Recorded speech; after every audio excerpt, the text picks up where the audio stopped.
A producer once told me something that always stuck with me. If you can hook an audience in the first 10 minutes of a movie and get them feeling something, whether it's excitement, curiosity, sadness, and then leave them with that same intensity in the last 10 minutes, that's usually all it takes to make a movie work. And I believe that. I do.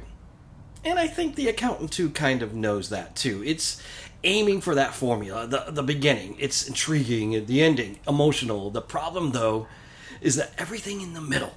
And that's where things start to unravel. And Ben Affleck returns as Christian Wolff, the socially withdrawn but mathematically gifted accountant from the first film.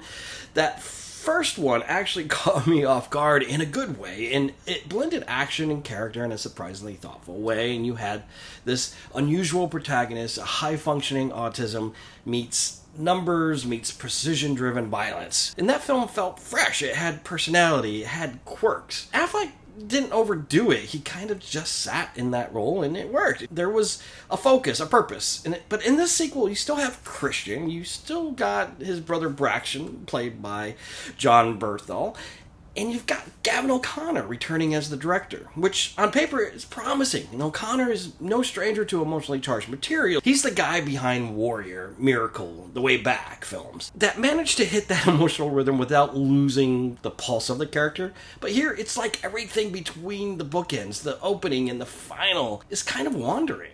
The plot? It's murky. Christian and Braxton are now involved in rescuing kidnapped children, specifically the children undocumented Mexican immigrants being held somewhere across the border, which, look, that's a heavy subject, and it's especially odd when it feels like it was ripped straight from last week's news cycle. It's timely, yes, but it's also strange in its execution. It doesn't feel organic. It feels patched together, and I kept asking myself, was this trying to make a point, or was it just trying to seem like it was making a point? Because there's a difference. There's this tone that the movie shifts into a kind of buddy rescue thriller where you've got Christian, is the numbers genius and lethal technician, teaming up with Braxton, who carries his own baggage and trauma. And the result is this odd couple dynamic where you're supposed to root for these damaged brothers reconnecting while trying to save kids, the help of other kids who also happen to be on the spectrum and also happen to be computer hacking prodigies. It starts to feel like too much, too many threads, too many layers thrown in just for the sake of layers. And it doesn't help that the pacing is all over the place. The movie clocks in at over 2 hours and you feel it. There are long stretches of dialogue that drag.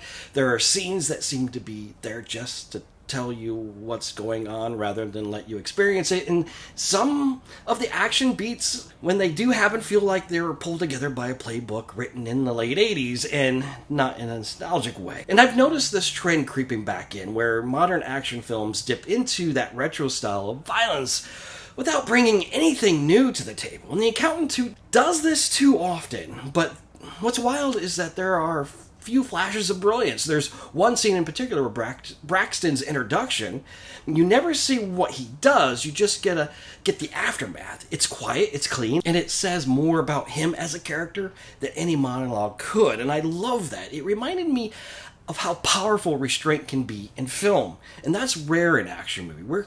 We're so used to everything being loud and constant.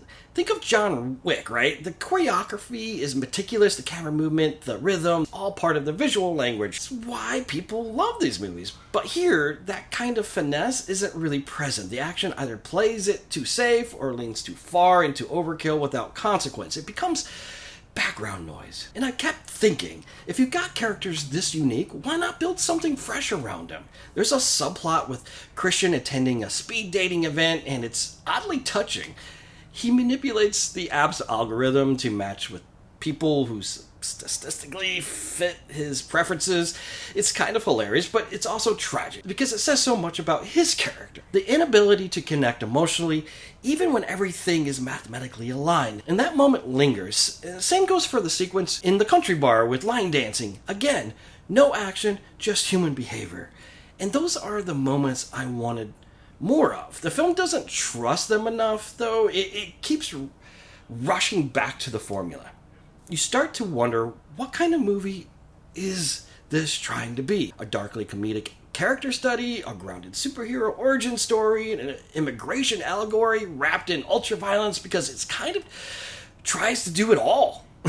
There's even this faint attempt at world building. And I don't mean world building in a fantasy sense, but more like an attempt to carve out a universe where these two brothers operate like vigilantes for hire.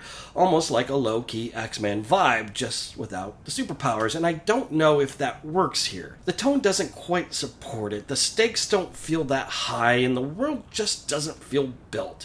But here's the thing, I still care about these two characters. I do. I'm drawn to them. I want to follow them through better writing, through a tighter story, through a movie that gives them room to evolve without piling on 3 subplots and forced finale. Which brings me to the ending. It's emotional, kind of sugary, and tonally it doesn't feel earned, especially after a movie that tried so hard to seem gritty and intense. It's like putting frosting on a steak. It doesn't really match.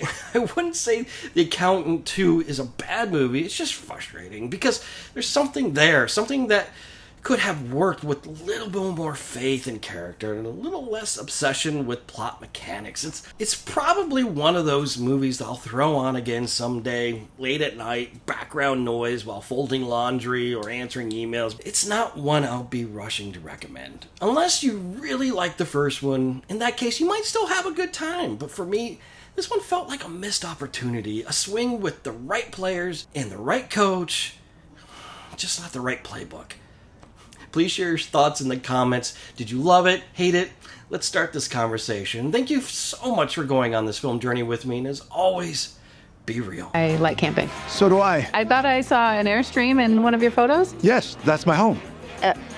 That's where I live. Oh, permanently? Well, as long as I'm alive. Oh. Eventually, this body will be a corpse.